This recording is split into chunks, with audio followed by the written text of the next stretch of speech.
focus. Ideate, innovate, enable.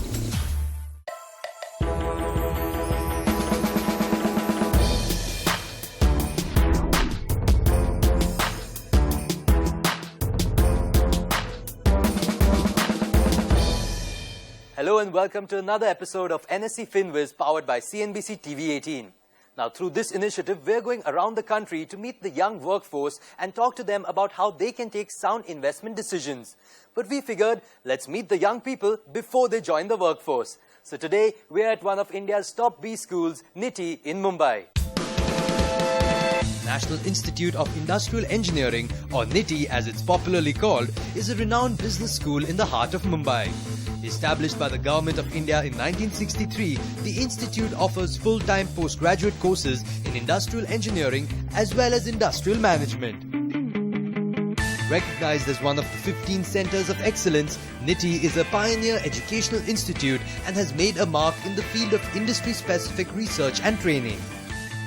Focusing on our theme for the series, Nse Fin Wiz visited Nitie to gauge the thoughts and notions of young scholars on investments and financial planning.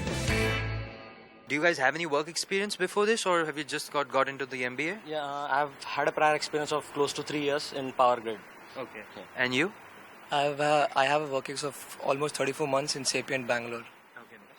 So during this tenure while you were working, your salaries, did you end up investing some of this, or how did it go about? Yeah, I did end up investing. I'm into the SIP of mutual funds, so I used to save close to around 10% when I was working. And I also invested in some of the FPOs and IPOs. Okay. And you? I'm pretty bad at this because what I learned after my 3 years of working was that whatever amount you earn at the end of the month, everything is going to get over. So my saving is almost close to zero. Let's talk goal setting. You guys are young now. Have you set any goals for yourselves? Midterm, 5-year, 10-year goals, anything? With regards to investment, I mean, looking at your money growing, what would it look like in 5 years, 10 years? Have you thought about that? Not like on a very long-term goal, but probably once we start getting back to work, so then probably depending on how much we earn, then we'll allocate some of the funds towards investment. How much of your current portfolio is in FDs, let's say? So let's say of my total, if I'm investing 50% of it, 10% would go into FDs, 20% is into the mutual funds, and then I have some investments around 20%, again you can say in gold. Okay, cool. For your investments, how do you take the decision? Do you go to someone for advice? Do you read up in the news? Initially, it was through my father's consultation. So I had some cash endowment, the endowment policy with the LIC that was there. So that was through my father's consultation earlier. And then for my mutual funds, the bank executive would actually go through different policies that are there. We have some of our panel of experts coming here today at Nitie. What would be some questions that you would want to ask them? My question would be regarding the traditional investments like chit funds and real estate again, which no one much talks about in the full-time scenario. But I would like to explore more about that.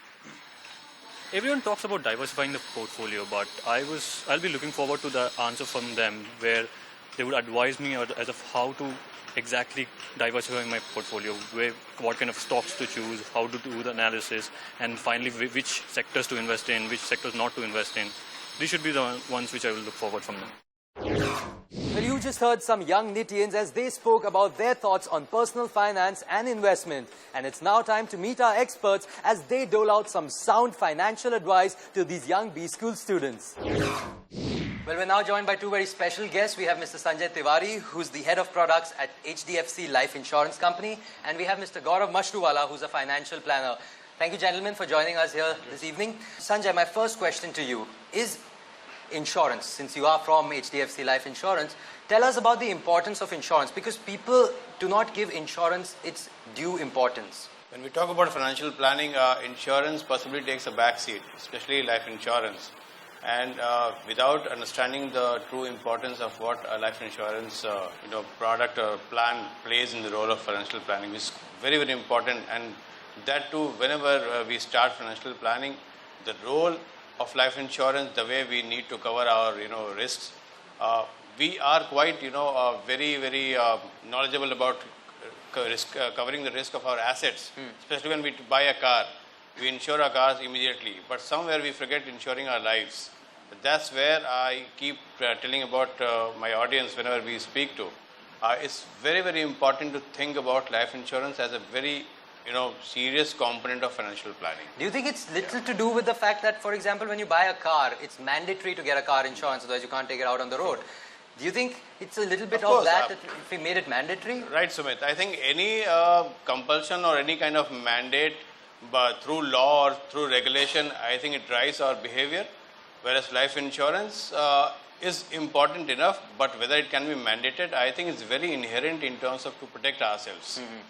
It talks about protecting lives, our loved ones, our families, our milestones. So I think without making it inherent, it has to be a part of our financial hygiene to think about life insurance plan accordingly. Okay.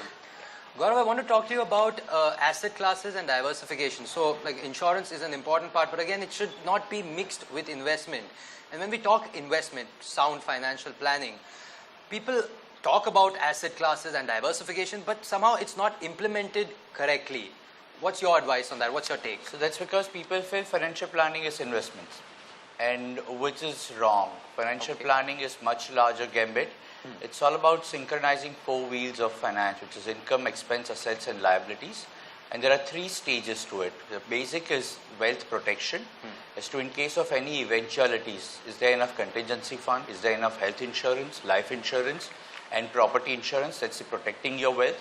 Thereafter, you go to wealth accumulation, which is second stage, where you look at your loans and then you look at investments from a financial goals perspective and accumulating wealth for retirement. And the last stage is wealth distribution, where in your retirement, how do you distribute your own wealth to your own self, and upon your death, how does it go to next generation? Now, unless these 3 are not looked at in a comprehensive manner, it's just investment advisory and not financial planning. Sanjay, when we talk about goal setting now these guys are really young. They're studying, they're doing their MBAs, most of them. They've worked a couple of years now, they've taken a break, they're studying, they'll get back to work. Is it too early for them to set goals? Because, I mean, how do they go about setting goals for their financial planning? It's never too early to set goals. I mean, we plan for our lives, careers. Financial planning at an early stage is equally important. And when you think about, setting a goal, you have to have, we generally have our milestones very clear in our minds. This is where I'm going to be in the next 5 years, 10 years, 15 years and beyond. So when we are planning our lives accordingly, financial planning too plays a very important role, and it has to be planned equally at the same time. So the more we delay, the possibly we repent a lot later. Okay. So that's the point. Gaurav, like I mentioned, these guys are now studying. They've worked a couple of years. They're taking a 2-year break. They're studying. Some of them have invested earlier, but now they've taken this break and now they'll get back to investing, hopefully, once they start earning. Now, the salary amount that they earn now once they get back might be smaller. It's a small start. They're starting fresh. How do they move around with their investment goals? Because, for example, these 2 years, they're not earning. But if they've already taken SIPs or things like that, how do they work around this situation? No. So you are saying that they have already committed to investments and they don't have income coming in? Well, the only option is stop those investments for time being, because you don't have any inflow. If you have any inflow, then keep investing, or you may want to reduce the amount. The portion of amount, a portion of inflow that you are allocating towards investment. So it depends how much is the inflow and the outflow, how much is surplus left, and based on that, decide how much you can set aside for your investments. It is said debt, you should have your money, your investments in a spread out. So some in debt, some in equity, gold, etc., etc. How should they start this asset allocation by percentage wise? So they're earning X amount per month now, they'll start earning. How should they go about with asset allocation? Any rough figures? So the general, if I have to speak about for a young crowd like this, if you have to start planning, somewhere you have an appetite for risk, but at the same time your income levels are not that great. So I would suggest that your portfolio has to be fairly balanced. So you start, because there is lots of information available in terms of what kind of asset class you need to invest. There are some mandatory deductions which happen in your salary. You have to think about that. Then there are certain deductions which are offered, through where you can save your income tax. under Section 80C of Income Tax Act. So all these avenues which can be utilized by investing in life insurance, buying medical insurance, and also diversifying into some FDs and some PPF account if you need to be. Nse Fin Wiz powered by CNBC TV 18 continues after this short break. Don't go anywhere.